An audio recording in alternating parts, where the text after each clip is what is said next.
Sadhguru, I'm a huge fan of you. Not able to see you, huh? If you're a fan, why are you there? You must be in the ceiling.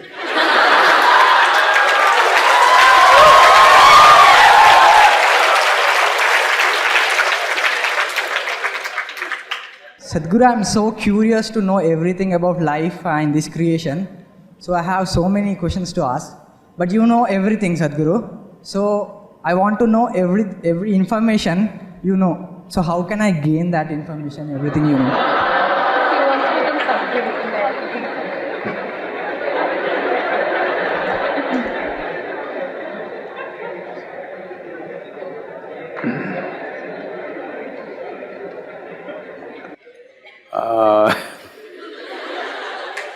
See,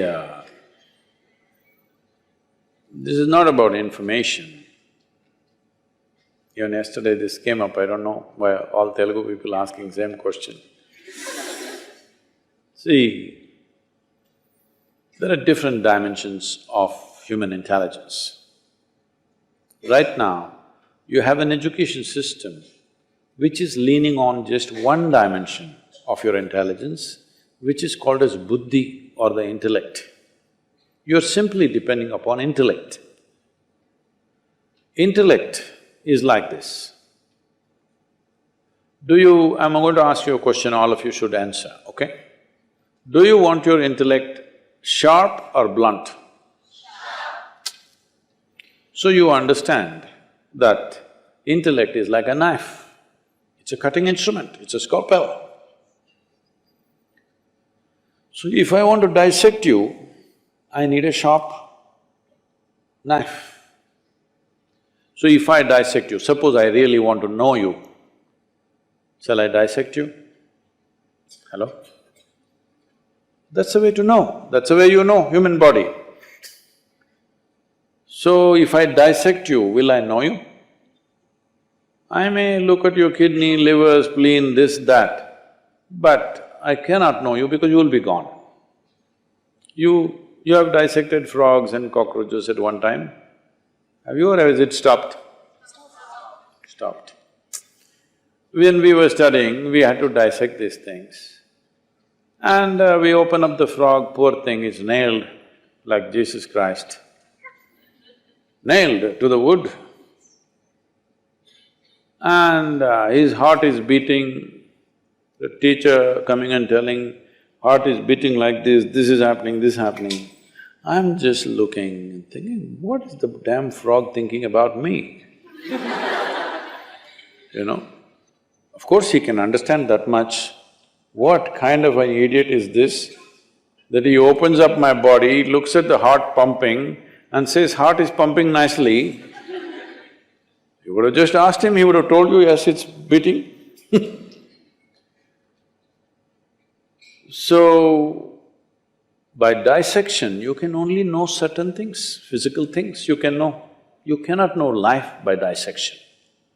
But right now, you only have a cutting instrument, for everything same. See, if you want to cut something, knife is a useful instrument. Suppose I want to sew my clothes, if I use a knife, it'll be in tatters. That's all that's happening to human life right now. Because they're using a single dimension of intelligence for everything. They're using a knife to fix everything.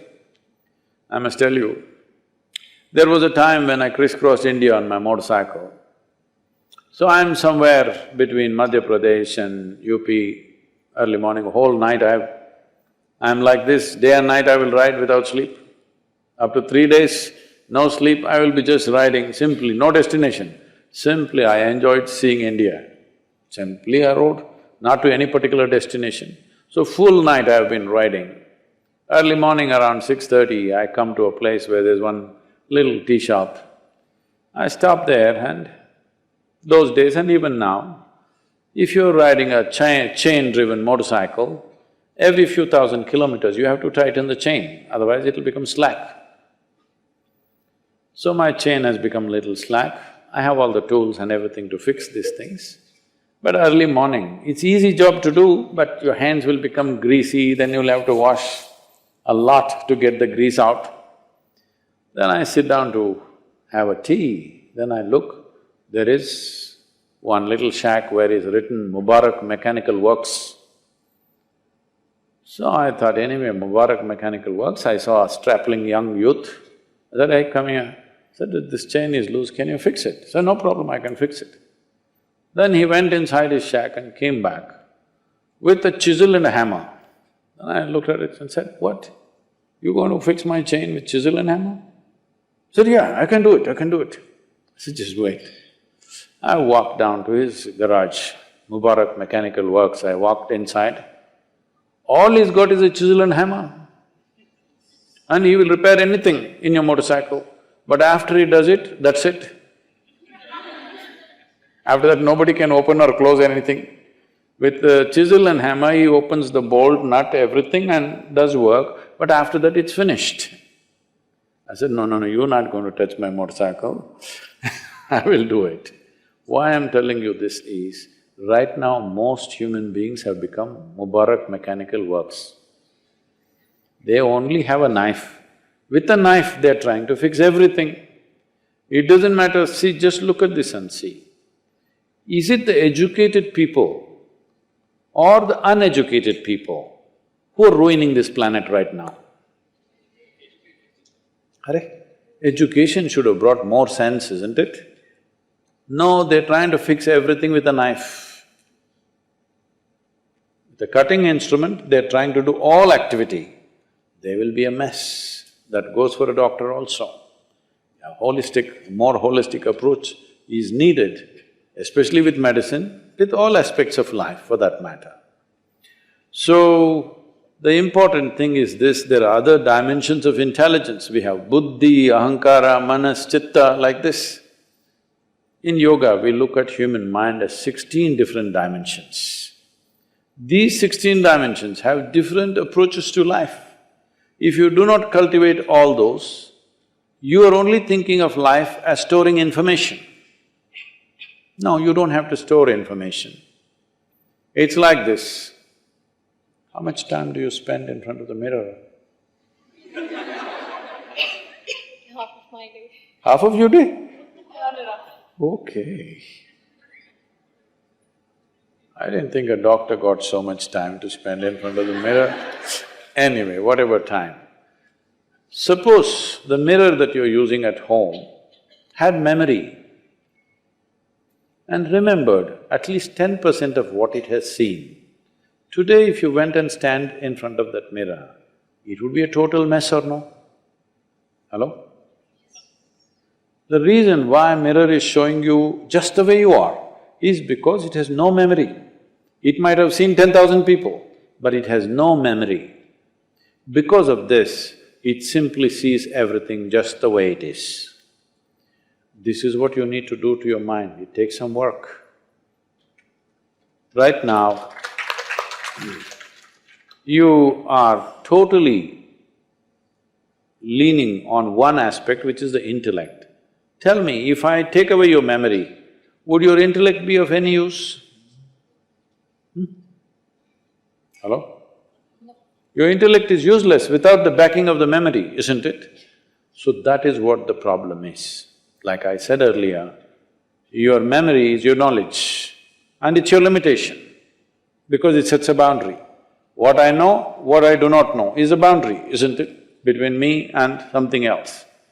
If you want to breach that boundary, you must understand experientially the intelligence of ignorance, because memory is not the way.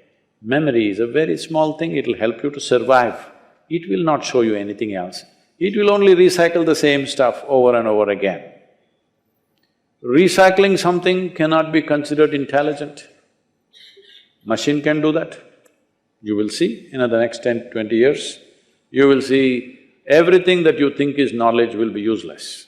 Scholars who read 10 books, suddenly they become very important. If you read 10 books, you become a scholar. If you just read one book, you become a religious person. And suddenly, by reading one book, how did you become a representative of God? I don't understand. Just reading a single book. We must look at this. because this is very important. Human memory is very small. My phone has more memory than you, it has 600 GB. It can do 10 PhDs in a day. Yes. So, people who are reading something, remembering something and they're doing something great, those days are over. What you need is, you need an incisive intelligence which sees everything just the way it is. For this you need a plain mirror which doesn't remember anything but simply reflects what is there. If you want to work on it, please come, you're a big fan, we'll hang you somewhere. Thank you very much.